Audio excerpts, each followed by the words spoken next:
Chapter 23. It was 8 o'clock when we landed. We walked for a short time on the shore, enjoying the transitory light, and then retired to the inn and contemplated the lovely scene of waters, woods, and mountains, obscured in darkness, yet still displaying their black outlines. The wind, which had fallen in the south, now rose with great violence in the west. The moon had reached her summit in the heavens and was beginning to descend. The clouds swept across it swifter than the flight of the vulture, and dimmed her rays, while the lake reflected the scene of the busy heavens, rendered still busier by the restless waves that were beginning to rise. Suddenly a heavy storm of rain descended. I had been calm during the day, but so soon as night obscured the shapes of objects, 1,000 fears arose in my mind. I was anxious and watchful, while my right hand grasped the pistol which was hidden in my bosom. Every sound terrified me, but I resolved that I would sell my life dearly and not shrink from the conflict until my own life or that of my adversary was extinguished. Elizabeth observed my agitation for some time in timid and fearful silence, but there was something in my glance which communicated terror to her, and trembling, she asked, "What is it that agitates you, my dear Victor? What is it you fear?" "Peace, peace, my love," replied I. "This night, and all will be safe. But this night is dreadful, very dreadful." I passed an hour in this state of mind, when suddenly I reflected how fearful the combat which I momentarily expected would be to my wife, and I earnestly entreated her to retire, resolving not to join her until I had obtained some knowledge as to the situation of my enemy. She left me, and I continued some time walking up and down the passages of the house and inspecting every corner that might afford a retreat to my adversary. But I discovered no trace of him, and was beginning to conjecture that some fortunate chance had intervened to prevent the execution of his menaces, when suddenly I heard a shrill and dreadful scream. It came from the room into which Elizabeth had retired. As I heard it, the whole truth rushed into my mind. My arms dropped, the motion of every muscle and fiber was suspended. I could feel the blood trickling in my veins and tingling in the extremities of my limbs. This state lasted but for an instant. The scream was repeated, and I rushed into the room. Great God! Why did I not then expire? Why am I here to relate the destruction of the best hope and the purest creature on earth? She was there, lifeless and inanimate, thrown across the bed, her head hanging down and her pale and distorted features half covered by her hair. Everywhere I turn I see the same figure, her bloodless arms and relaxed form flung by the murderer on its bridal bier. Could I behold this and live? Alas, life is obstinate and clings closest where it is most hated. For a moment only did I lose recollection. I fell senseless on the ground. When I recovered, I found myself surrounded by the people of the inn. Their countenances expressed a breathless terror, but the horror of others appeared only as a mockery, a shadow of the feelings that oppressed me. I escaped from them to the room where lay the body of Elizabeth, my love, my wife, so lately living, so dear, so worthy. She had been moved from the posture in which I had first beheld her, and now, as she lay, her head upon her arm and a handkerchief thrown across her face and neck, I might have supposed her asleep. I rushed towards her and embraced her with ardor, but the deadly languor and coldness of the limbs told me that what I now held in my arms had ceased to be the Elizabeth whom I had loved and cherished. The murderous mark of the fiend's grasp was on her neck, and the breath had ceased to issue from her lips. While I still hung over her in the agony of despair, I happened to look up. The windows of the room had before been darkened, and I felt a kind of panic on seeing the pale yellow light of the moon illuminate the chamber. The shutters had been thrown back, and with a sensation of horror not to be described, I saw at the open window a figure the most hideous and abhorred. A grin was on the face of the monster. He seemed to jeer, as with his fiendish finger he pointed towards the corpse of my wife. I rushed towards the window, and drawing a pistol from my bosom, fired, but he eluded me, leapt from his station, and running with the swiftness of lightning, plunged into the lake. The report of the pistol brought a crowd into the room. I pointed to the spot where he had disappeared, and we followed the track with boats. Nets were cast, but in vain. After passing several hours, we returned hopeless, most of my companions believing it to have been a form conjured up by my fancy.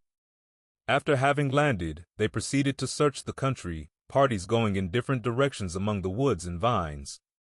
I attempted to accompany them and proceeded a short distance from the house, but my head whirled round, my steps were like those of a drunken man.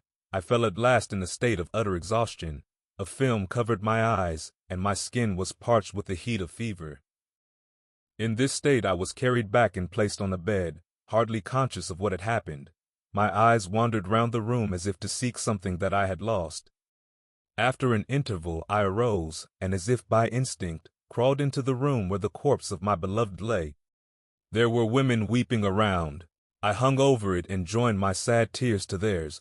All this time no distinct idea presented itself to my mind, but my thoughts rambled to various subjects, reflecting confusedly on my misfortunes and their cause. I was bewildered, in a cloud of wonder and horror. The death of William, the execution of Justine, the murder of Clerval, and lastly of my wife. Even at that moment I knew not that my only remaining friends were safe from the malignity of the fiend. My father even now might be writhing under his grasp, and Ernest might be dead at his feet. This idea made me shudder and recalled me to action. I started up and resolved to return to Geneva with all possible speed. There were no horses to be procured, and I must return by the lake, but the wind was unfavorable, and the rain fell in torrents. However, it was hardly morning, and I might reasonably hope to arrive by night.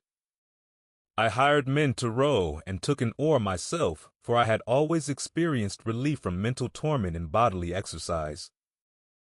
But the overflowing misery I now felt, and the excess of agitation that I endured, rendered me incapable of any exertion. I threw down the oar, and leaning my head upon my hands, gave way to every gloomy idea that arose. If I looked up, I saw scenes which were familiar to me in my happier time, and which I had contemplated but the day before in the company of her who was now but a shadow and a recollection. Tears streamed from my eyes. The rain had ceased for a moment, and I saw the fish play in the waters as they had done a few hours before. They had then been observed by Elizabeth. Nothing is so painful to the human mind as a great and sudden change. The sun might shine or the clouds might lower, but nothing could appear to me as it had done the day before. A fiend had snatched from me every hope of future happiness. No creature had ever been so miserable as I was, so frightful an event is single in the history of man. But why should I dwell upon the incidents that followed this last overwhelming event? Mine has been a tale of horrors. I have reached their acme, and what I must now relate can but be tedious to you. Know that, one by one, my friends were snatched away. I was left desolate. My own strength is exhausted, and I must tell, in a few words, what remains of my hideous narration. I arrived at Geneva. My father and Ernest yet lived, but the former sunk under the tidings that I bore. I see him now, excellent and venerable old man. His eyes wandered in vacancy, for they had lost their charm and their delight. His Elizabeth, his more than daughter, whom he doted on with all that affection which a man feels, who in the decline of life, having few affections, clings more earnestly to those that remain. Cursed be the fiend that brought misery on his gray hairs and doomed him to waste in wretchedness. He could not live under the horrors that were accumulated around him. The springs of existence suddenly gave way. He was unable to rise from his bed, and in a few days he died in my arms. What then became of me? I know not. I lost sensation, and chains and darkness were the only objects that pressed upon me. Sometimes, indeed, I dreamt that I wandered in flowery meadows and pleasant vales with the friends of my youth, but I awoke and found myself in a dungeon.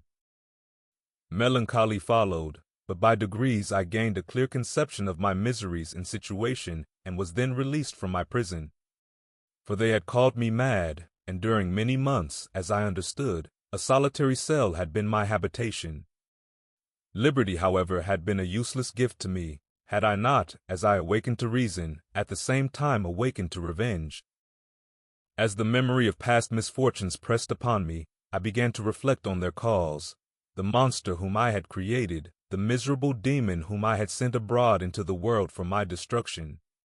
I was possessed by a maddening rage when I thought of him, and desired and ardently prayed that I might have him within my grasp to wreak a great and signal revenge on his cursed head. Nor did my hate long confine itself to useless wishes. I began to reflect on the best means of securing him, and for this purpose, about a month after my release, I repaired to a criminal judge in the town and told him that I had an accusation to make, that I knew the destroyer of my family, and that I required him to exert his whole authority for the apprehension of the murderer. The magistrate listened to me with attention and kindness.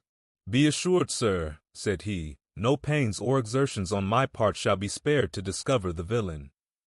"I thank you," replied I. "Listen, therefore, to the deposition that I have to make.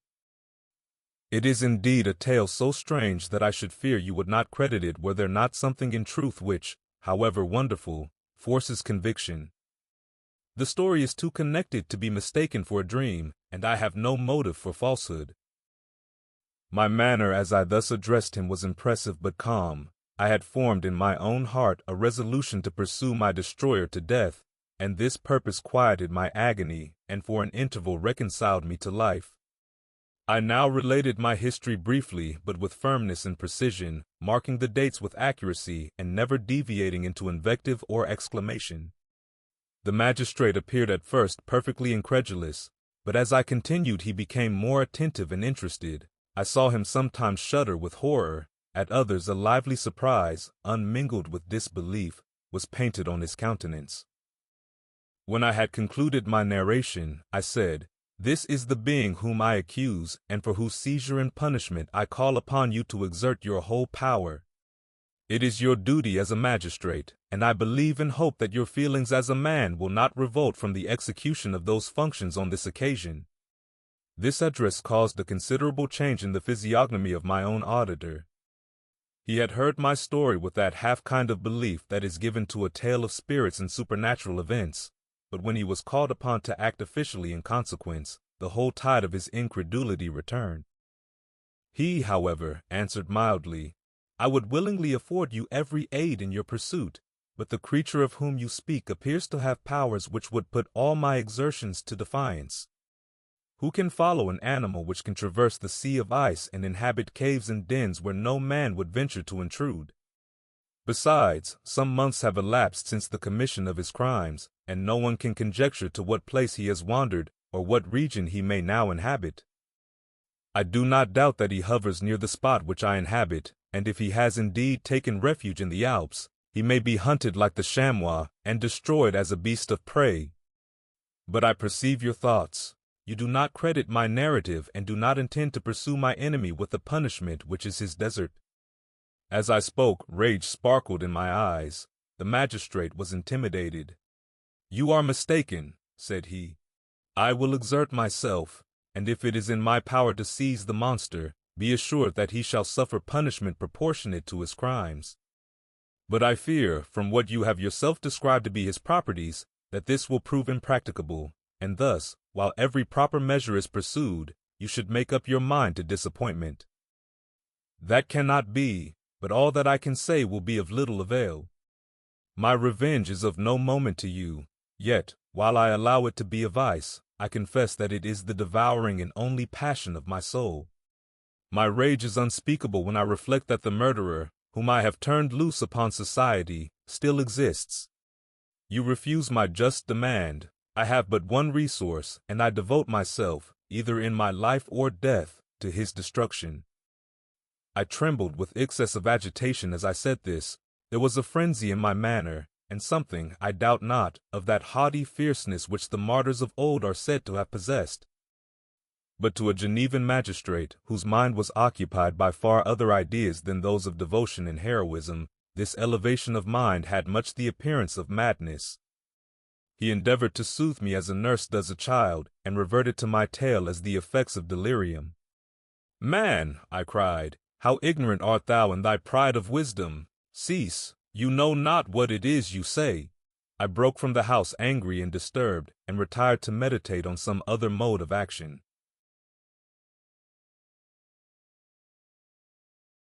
Chapter 24. My present situation was one in which all voluntary thought was swallowed up and lost. I was hurried away by fury. Revenge alone endowed me with strength and composure. It molded my feelings and allowed me to be calculating and calm at periods when otherwise delirium or death would have been my portion. My first resolution was to quit Geneva forever. My country, which, when I was happy and beloved, was dear to me, now, in my adversity, became hateful. I provided myself with a sum of money, together with a few jewels which had belonged to my mother, and departed. And now my wanderings began, which are to cease but with life. I have traversed a vast portion of the earth, and have endured all the hardships which travelers in deserts and barbarous countries are wont to meet. How I have lived I hardly know. Many times have I stretched my failing limbs upon the sandy plain and prayed for death. But revenge kept me alive. I dared not die and leave my adversary in being. When I quitted Geneva, my first labor was to gain some clue by which I might trace the steps of my fiendish enemy. But my plan was unsettled, and I wandered many hours round the confines of the town, uncertain what path I should pursue. As night approached, I found myself at the entrance of the cemetery where William, Elizabeth, and my father reposed. I entered it and approached the tomb which marked their graves. Everything was silent except the leaves of the trees, which were gently agitated by the wind. The night was nearly dark, and the scene would have been solemn and affecting even to an uninterested observer. The spirits of the departed seemed to flit around and to cast a shadow, which was felt but not seen, around the head of the mourner. The deep grief which this scene had at first excited quickly gave way to rage and despair. They were dead, and I lived. Their murderer also lived, and to destroy him I must drag out my weary existence. I knelt on the grass and kissed the earth, and with quivering lips exclaimed, "By the sacred earth on which I kneel, by the shades that wander near me, by the deep and eternal grief that I feel, I swear, and by thee, O night, and the spirits that preside over thee, to pursue the demon who caused this misery, until he or I shall perish in mortal conflict. For this purpose I will preserve my life. To execute this dear revenge will I again behold the sun and tread the green herbage of earth, which otherwise should vanish from my eyes forever. And I call on you, spirits of the dead, and on you, wandering ministers of vengeance, to aid and conduct me in my work. Let the cursed and hellish monster drink deep of agony. Let him feel the despair that now torments me." I had begun my adjuration with solemnity and in awe which almost assured me that the shades of my murdered friends heard and approved my devotion, but the furies possessed me as I concluded, and rage choked my utterance. I was answered through the stillness of night by a loud and fiendish laugh. It rang on my ears long and heavily, the mountains re-echoed it, and I felt as if all hell surrounded me with mockery and laughter. Surely in that moment I should have been possessed by frenzy and have destroyed my miserable existence, but that my vow was heard and that I was reserved for vengeance. The laughter died away when a well-known and abhorred voice, apparently close to my ear, addressed me in an audible whisper. "I am satisfied, miserable wretch. You have determined to live, and I am satisfied." I darted towards the spot from which the sound proceeded, but the devil eluded my grasp. Suddenly the broad disk of the moon arose and shone full upon his ghastly and distorted shape as he fled with more than mortal speed. I pursued him, and for many months this has been my task. Guided by a slight clue, I followed the windings of the Rhone, but vainly. The blue Mediterranean appeared, and by a strange chance I saw the fiend enter by night and hide himself in a vessel bound for the Black Sea. I took my passage in the same ship, but he escaped, I know not how. Amidst the wilds of Tartary and Russia, although he still evaded me, I have ever followed in his track. Sometimes the peasants, scared by this horrid apparition, informed me of his path. Sometimes he himself, who feared that if I lost all trace of him I should despair and die, left some mark to guide me. The snows descended on my head, and I saw the print of his huge step on the white plain. To you first entering on life, to whom care is new and agony unknown, how can you understand what I have felt and still feel? Cold, want, and fatigue were the least pains which I was destined to endure. I was cursed by some devil and carried about with me my eternal hell. Yet still a spirit of good followed and directed my steps, and when I most murmured would suddenly extricate me from seemingly insurmountable difficulties. Sometimes, when nature, overcome by hunger, sank under the exhaustion, a repast was prepared for me in the desert that restored and inspirited me. The fare was, indeed, coarse, such as the peasants of the country ate, but I will not doubt that it was set there by the spirits that I had invoked to aid me. Often, when all was dry, the heavens cloudless, and I was parched by thirst, a slight cloud would bedim the sky, shed the few drops that revived me, and vanish. I followed, when I could, the courses of the rivers, but the demon generally avoided these, as it was here that the population of the country chiefly collected.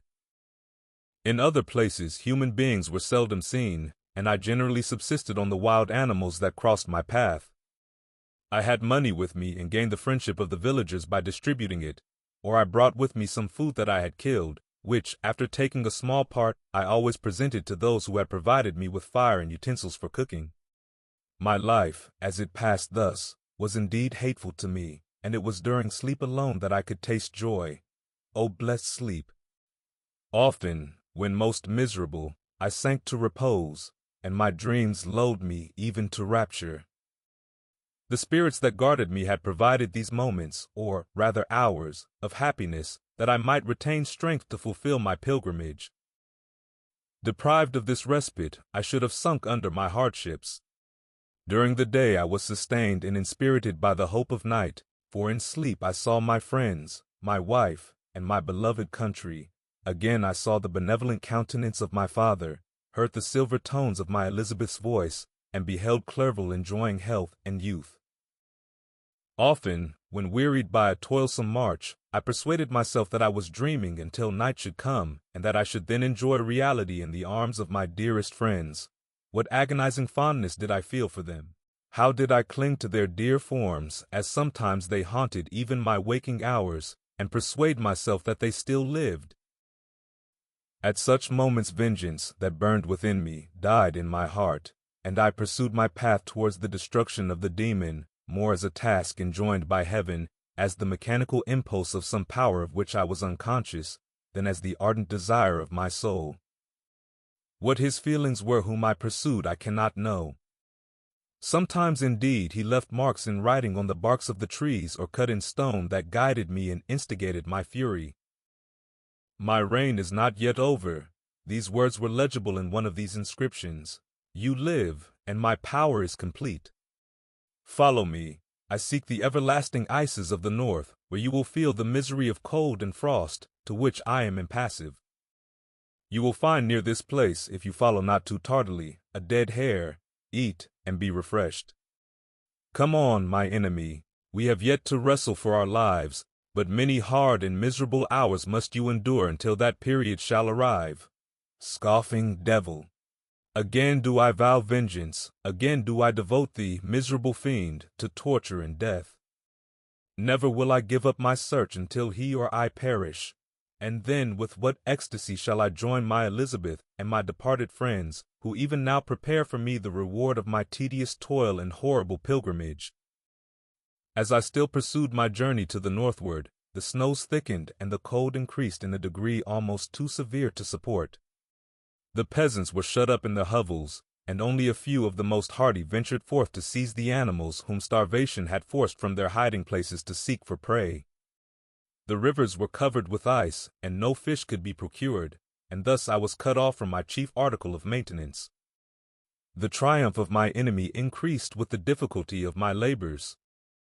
One inscription that he left was in these words: Prepare. Your toils only begin. Wrap yourself in furs and provide food, for we shall soon enter upon a journey where your sufferings will satisfy my everlasting hatred.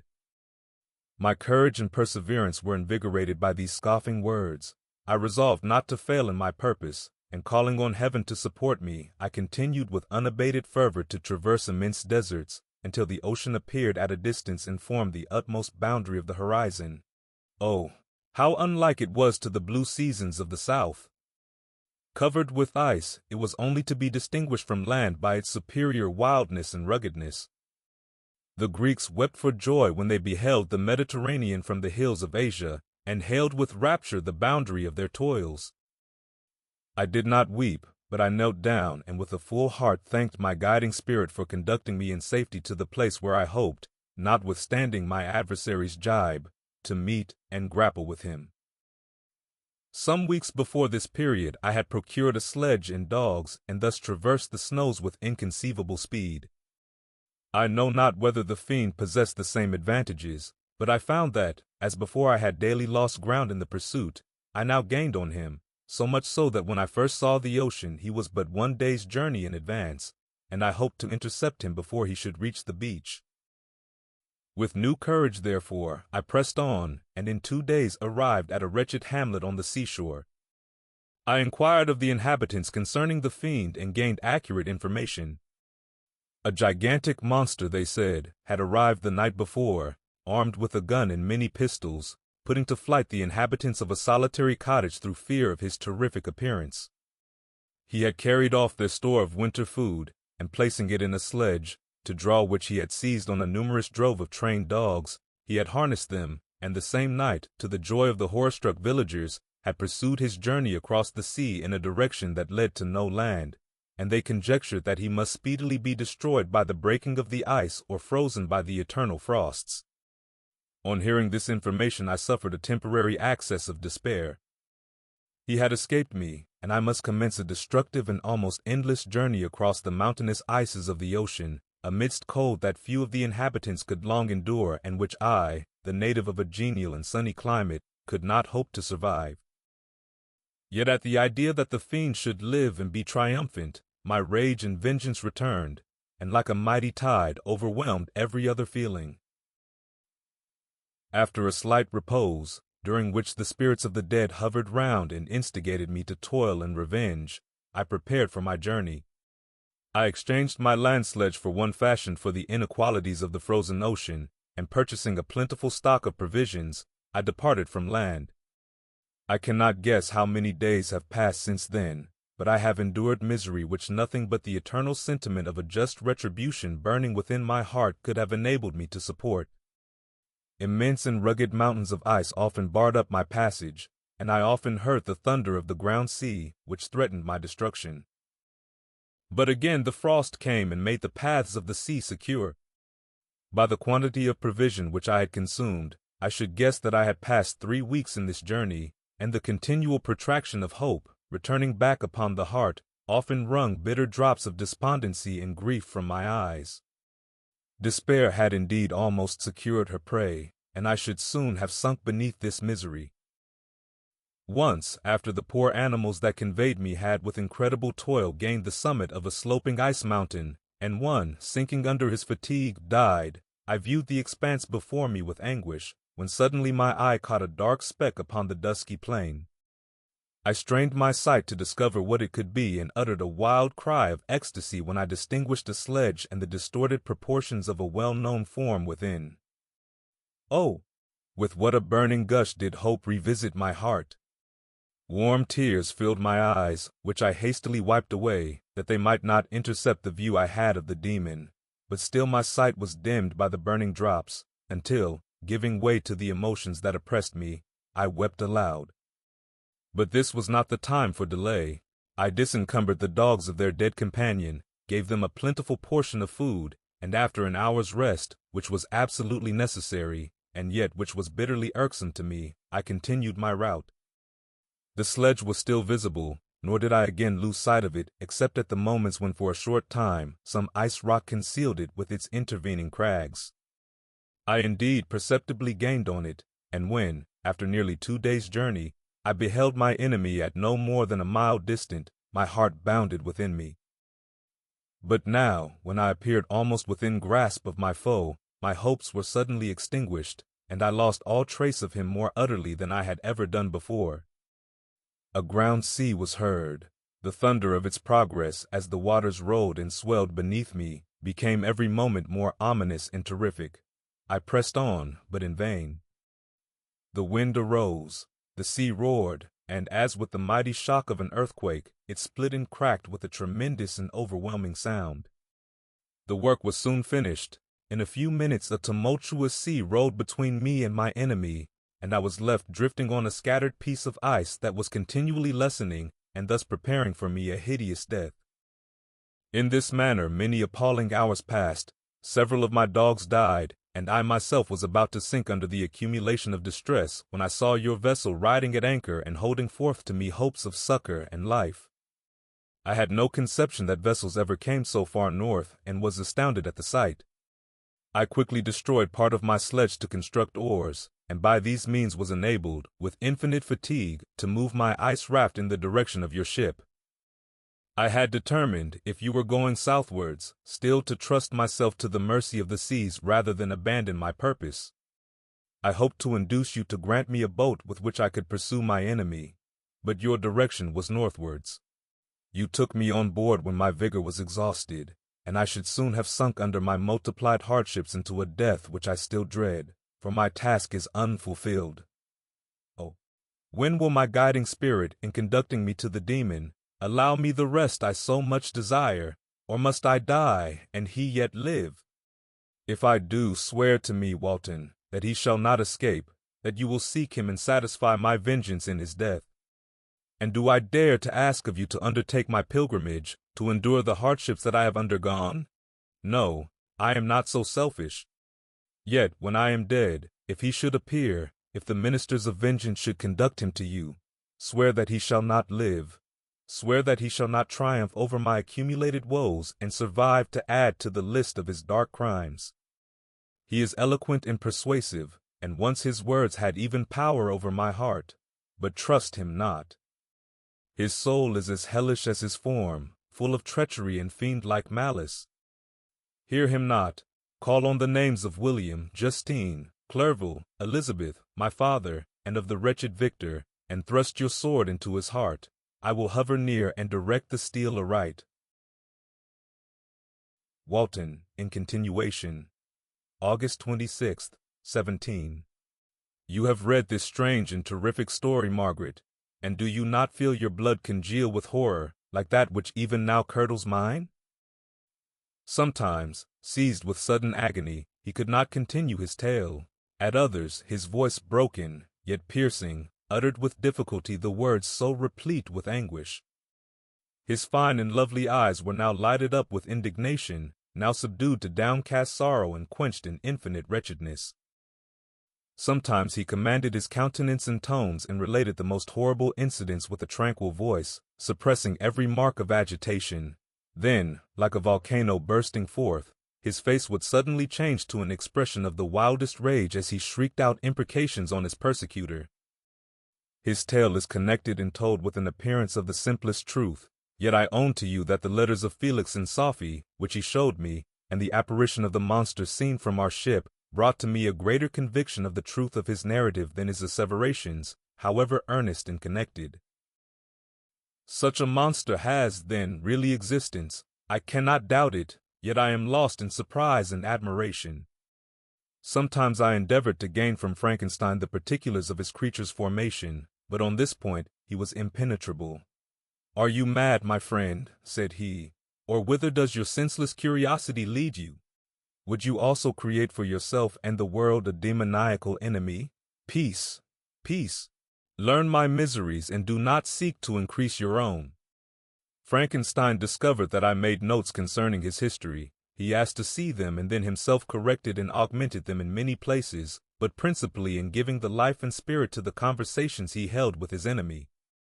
"Since you have preserved my narration," said he, "I would not that a mutilated one should go down to posterity.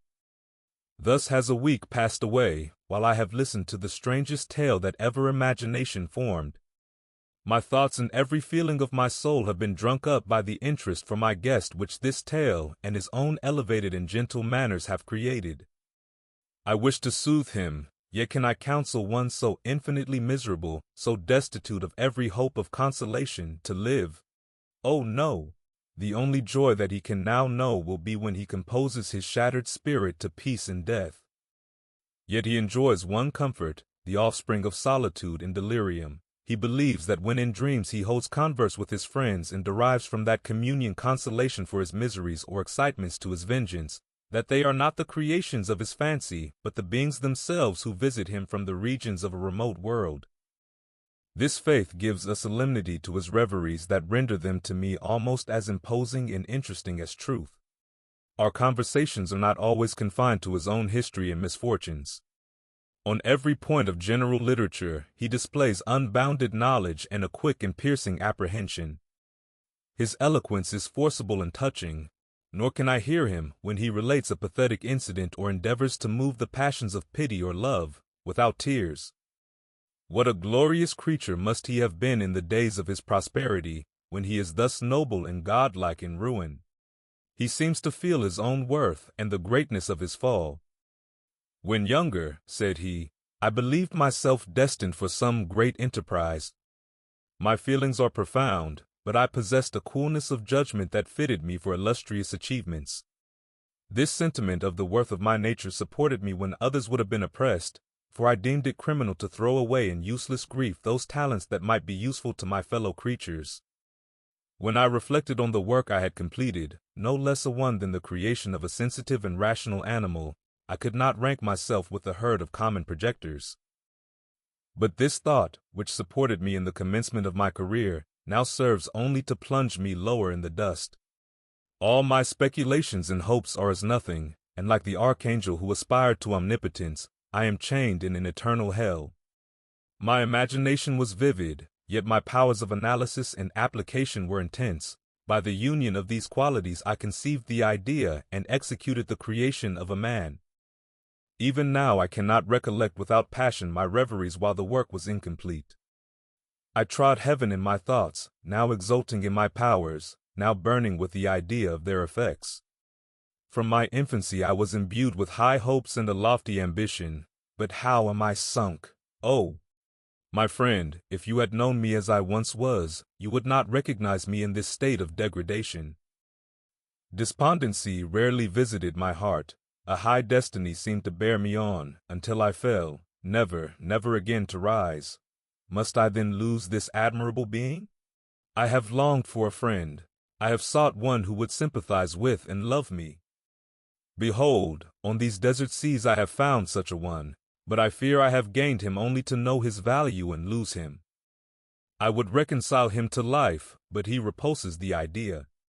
I thank you, Walton, he said, for your kind intentions towards so miserable a wretch, but when you speak of new ties and fresh affections, think you that any can replace those who are gone? Can any man be to me as Clerval was, or any woman another Elizabeth? Even where the affections are not strongly moved by any superior excellence, the companions of our childhood always possess a certain power over our minds which hardly any later friend can obtain.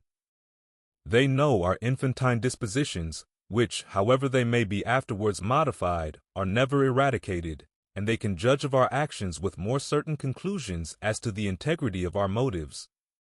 A sister or a brother can never, unless indeed such symptoms have been shown early, suspect the other of fraud or false dealing, when another friend, however strongly he may be attached, may, in spite of himself, be contemplated with suspicion. But I enjoyed friends, dear not only through habit and association, but from their own merits, and wherever I am, the soothing voice of my Elizabeth and the conversation of Clerval will be ever whispered in my ear. They are dead, and but one feeling in such a solitude can persuade me to preserve my life. If I were engaged in any high undertaking or design, fraught with extensive utility to my fellow creatures, then could I live to fulfill it. But such is not my destiny. I must pursue and destroy the being to whom I gave existence. Then my lot on earth will be fulfilled, and I may die. My beloved sister, September 2nd. I write to you, encompassed by peril and ignorant whether I am ever doomed to see again dear England and the dearer friends that inhabit it. I am surrounded by mountains of ice which admit of no escape and threaten every moment to crush my vessel. The brave fellows whom I have persuaded to be my companions look towards me for aid, but I have none to bestow. There is something terribly appalling in our situation, yet my courage and hopes do not desert me. Yet it is terrible to reflect that the lives of all these men are endangered through me. If we are lost, my mad schemes are the cause. And what, Margaret, will be the state of your mind? You will not hear of my destruction, and you will anxiously await my return. Years will pass, and you will have visitings of despair and yet be tortured by hope. Oh, my beloved sister, the sickening failing of your heartfelt expectations is, in prospect, more terrible to me than my own death.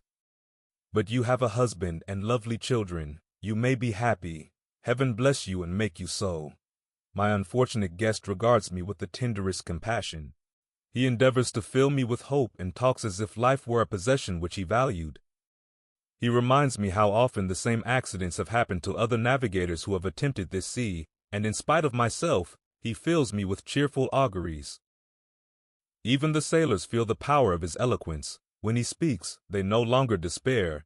He rouses their energies, and while they hear his voice, they believe these vast mountains of ice are molehills which will vanish before the resolutions of man. These feelings are transitory. Each day of expectation delayed fills them with fear, and I almost dread a mutiny caused by this despair. September 5th. A scene has just passed of such uncommon interest that, although it is highly probable that these papers may never reach you, yet I cannot forbear recording it. We are still surrounded by mountains of ice, still in imminent danger of being crushed in their conflict. The cold is excessive, and many of my unfortunate comrades have already found a grave amidst this scene of desolation. Frankenstein has daily declined in health. A feverish fire still glimmers in his eyes, but he is exhausted, and when suddenly roused to any exertion, he speedily sinks again into apparent lifelessness. I mentioned in my last letter the fears I entertained of a mutiny. This morning, as I sat watching the wan countenance of my friend, his eyes half closed and his limbs hanging listlessly, I was roused by half a dozen of the sailors, who demanded admission into the cabin. They entered, and their leader addressed me. He told me that he and his companions had been chosen by the other sailors to come in deputation to me to make me a requisition which, in justice, I could not refuse. We were immured in ice and should probably never escape, but they feared that if, as was possible, the ice should dissipate and a free passage be opened, I should be rash enough to continue my voyage and lead them into fresh dangers, after they might happily have surmounted this. They insisted, therefore, that I should engage with a solemn promise that if the vessel should be freed, I would instantly direct my course southwards. This speech troubled me. I had not despaired, nor had I yet conceived the idea of returning if set free. Yet could I, in justice, or even in possibility, refuse this demand? I hesitated before I answered, when Frankenstein, who had at first been silent, and indeed appeared hardly to have force enough to attend, now roused himself. His eyes sparkled and his cheeks flushed with momentary vigor. Turning towards the men, he said, "What do you mean? What do you demand of your captain? Are you, then, so easily turned from your design? Did you not call this a glorious expedition? And wherefore was it glorious? Not because the way was smooth and placid as a southern sea, but because it was full of dangers and terror, because at every new incident your fortitude was to be called forth and your courage exhibited, because danger and death surrounded it, and these you were to brave and overcome. For this was it a glorious, for this was it an honorable undertaking. You were hereafter to be hailed as the benefactors of your species, your names adored as belonging to brave men who encountered death for honor and the benefit of mankind. And now, behold, with the first imagination of danger, or, if you will, the first mighty and terrific trial of your courage, you shrink away and are content to be handed down as men who had not strength enough to endure cold and peril, and so, poor souls, they were chilly and returned to their warm firesides. Why, that requires not this preparation. You need not have come thus far and dragged your captain to the shame of a defeat merely to prove yourselves cowards. Oh, be men, or be more than men. Be steady to your purposes and firm as a rock. This ice is not made of such stuff as your hearts may be. It is mutable and cannot withstand you if you say that it shall not. Do not return to your families with the stigma of disgrace marked on your brows. Return as heroes who have fought and conquered, and who know not what it is to turn their backs on the foe." He spoke this with a voice so modulated to the different feelings expressed in his speech, with an eye so full of lofty design and heroism, that can you wonder that these men were moved? They looked at one another and were unable to reply. I spoke. I told them to retire and consider of what had been said, that I would not lead them farther north if they strenuously desired the contrary, but that I hoped that, with reflection, their courage would return. They retired, and I turned towards my friend, but he was sunk in languor and almost deprived of life. How all this will terminate I know not, but I had rather die than return shamefully, my purpose unfulfilled. Yet I fear such will be my fate. The men, unsupported by ideas of glory and honor, can never willingly continue to endure their present hardships. September 7th. The die is cast. I have consented to return if we are not destroyed. Thus are my hopes blasted by cowardice and indecision. I come back ignorant and disappointed. It requires more philosophy than I possess to bear this injustice with patience. September 12th. It is past. I am returning to England. I have lost my hopes of utility and glory. I have lost my friend. But I will endeavor to detail these bitter circumstances to you, my dear sister, and while I am wafted towards England and towards you, I will not despond. September 9th. The ice began to move, and roarings like thunder were heard at a distance as the island split and cracked in every direction. We were in the most imminent peril, but as we could only remain passive, my chief attention was occupied by my unfortunate guest, whose illness increased in such a degree that he was entirely confined to his bed. The ice cracked behind us and was driven with force towards the north. A breeze sprang from the west, and on the 11th the passage towards the south became perfectly free. When the sailors saw this and that their return to their native country was apparently assured, a shout of tumultuous joy broke from them, loud and long continued. Frankenstein, who was dozing, awoke and asked the cause of the tumult. "They shout," I said, "because they will soon return to England." "Do you, then, really return?" "Alas, yes. I cannot withstand their demands. I cannot lead them unwillingly to danger, and I must return." "Do so, if you will, but I will not." "You may give up your purpose, but mine is assigned to me by heaven, and I dare not. I am weak, but surely the spirits who assist my vengeance will endow me with sufficient strength." Saying this, he endeavored to spring from the bed, but the exertion was too great for him. He fell back and fainted. It was long before he was restored, and I often thought that life was entirely extinct. At length he opened his eyes. He breathed with difficulty and was unable to speak. The surgeon gave him a composing draught and ordered us to leave him undisturbed. In the meantime, he told me that my friend had certainly not many hours to live. His sentence was pronounced, and I could only grieve and be patient. I sat by his bed, watching him. His eyes were closed, and I thought he slept. But presently he called to me in a feeble voice, and bidding me come near, said, "Alas! The strength I relied on is gone. I feel that I shall soon die, and he, my enemy and persecutor, may still be in being. Think not, Walton, that in the last moments of my existence I feel that burning hatred and ardent desire of revenge I once expressed, but I feel myself justified in desiring the death of my adversary. During these last days I have been occupied in examining my past conduct, nor do I find it blamable. In a fit of enthusiastic madness I created a rational creature and was bound towards him to assure, as far as was in my power, his happiness and well-being. This was my duty, but there was another still paramount to that. My duties towards the beings of my own species had greater claims to my attention because they included a greater proportion of happiness or misery. Urged by this view, I refused, and I did right in refusing, to create a companion for the first creature. He showed unparalleled malignity and selfishness in evil. He destroyed my friends. He devoted to destruction beings who possessed exquisite sensations, happiness, and wisdom. Nor do I know where this thirst for vengeance may end. Miserable himself that he may render no other wretched, he ought to die. The task of his destruction was mine, but I have failed. When actuated by selfish and vicious motives, I asked you to undertake my unfinished work, and I renew this request now, when I am only induced by reason and virtue. Yet I cannot ask you to renounce your country and friends to fulfill this task. and now that you are returning to England, you will have little chance of meeting with him.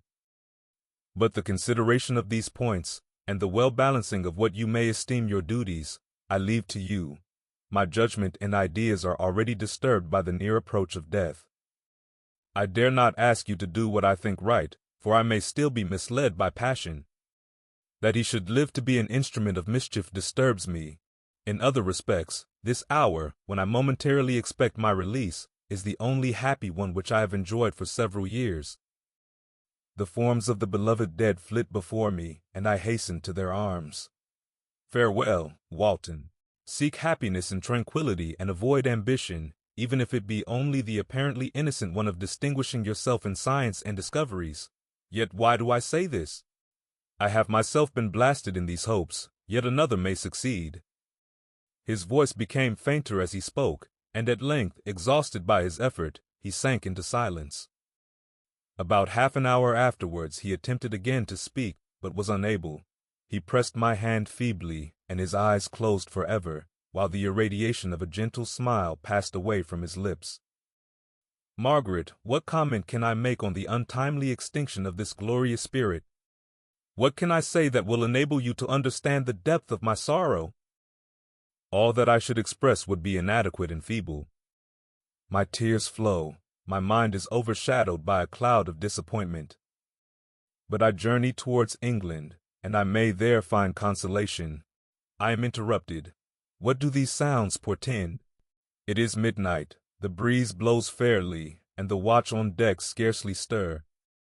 Again there is a sound as of a human voice, but hoarser. It comes from the cabin where the remains of Frankenstein still lie. I must arise and examine.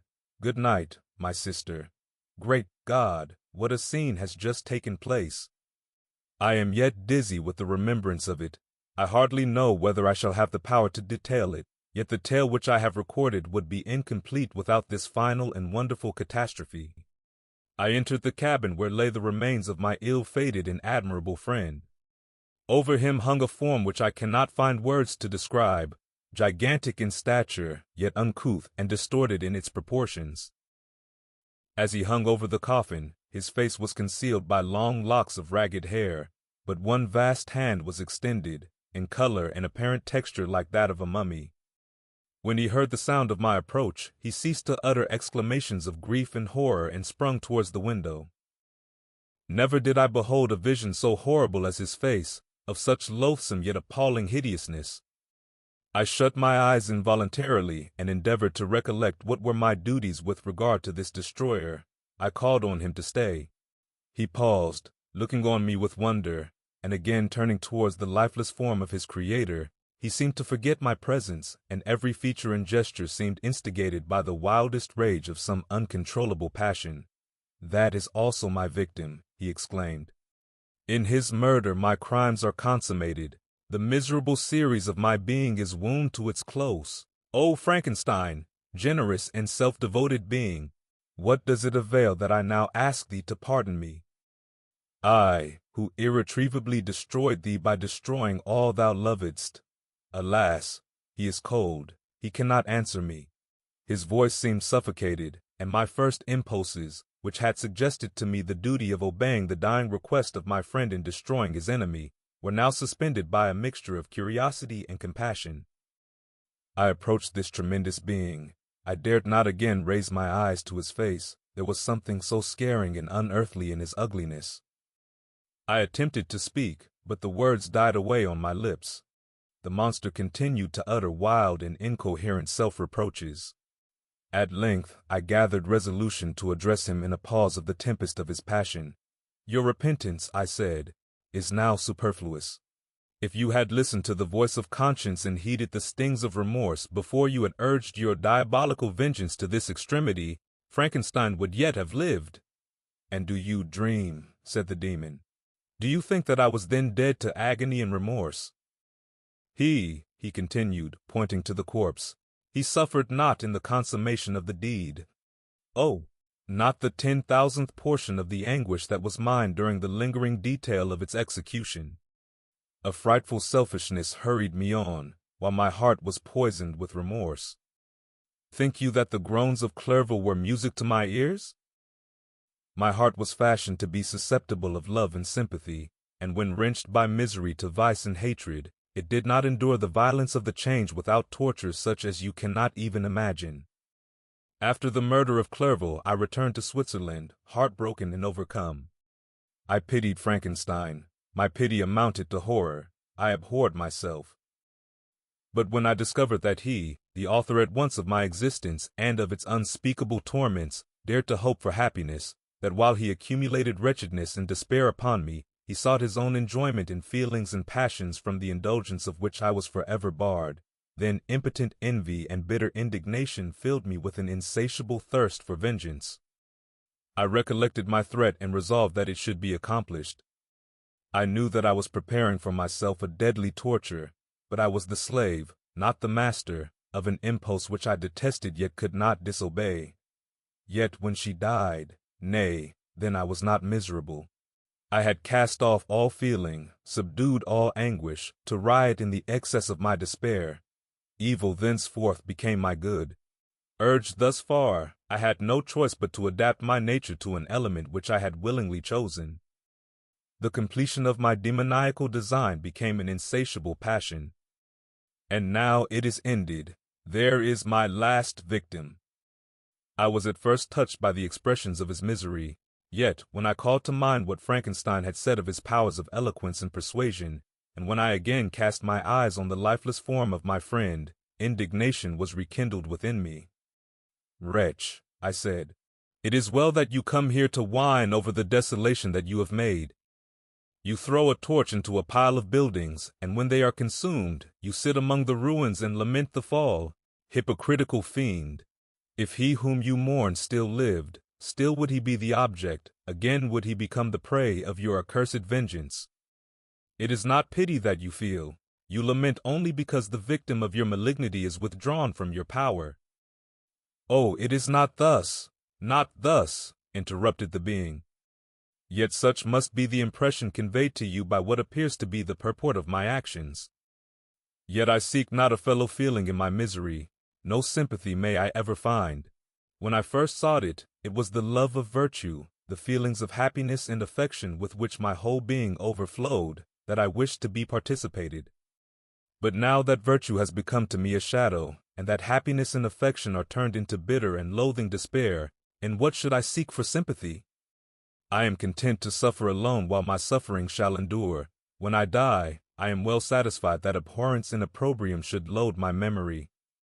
Once my fancy was soothed with dreams of virtue, of fame, and of enjoyment. Once I falsely hoped to meet with beings who, pardoning my outward form, would love me for the excellent qualities which I was capable of unfolding. I was nourished with high thoughts of honor and devotion.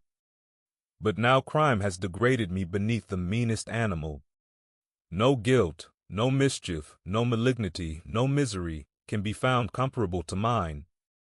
When I run over the frightful catalogue of my sins, I cannot believe that I am the same creature whose thoughts were once filled with sublime and transcendent visions of the beauty and the majesty of goodness. But it is even so. The fallen angel becomes a malignant devil. Yet even that enemy of God and man had friends and associates in his desolation. I am alone. You, who call Frankenstein your friend, seem to have a knowledge of my crimes and his misfortunes. But in the detail which he gave you of them, he could not sum up the hours and months of misery which I endured wasting in impotent passions. For while I destroyed his hopes, I did not satisfy my own desires. They were forever ardent and craving. Still I desired love and fellowship, and I was still spurned. Was there no injustice in this? Am I to be thought the only criminal when all humankind sinned against me? Why do you not hate Felix, who drove his friend from his door with contumely? Why do you not execrate the rustic who sought to destroy the Savior of his child? Nay, these are virtuous and immaculate beings. I, the miserable and the abandoned, am an abortion, to be spurned at and kicked and trampled on. Even now my blood boils at the recollection of this injustice. But it is true that I am a wretch. I have murdered the lovely and the helpless. I have strangled the innocent as they slept, and grasped to death his throat, who never injured me or any other living thing. I have devoted my Creator, the select specimen of all that is worthy of love and admiration among men, to misery. I have pursued him even to that irremediable ruin. There he lies, white and cold in death. You hate me, but your abhorrence cannot equal that with which I regard myself. I look on the hands which executed the deed. I think on the heart in which the imagination of it was conceived, and long for the moment when these hands will meet my eyes, when that imagination will haunt my thoughts no more.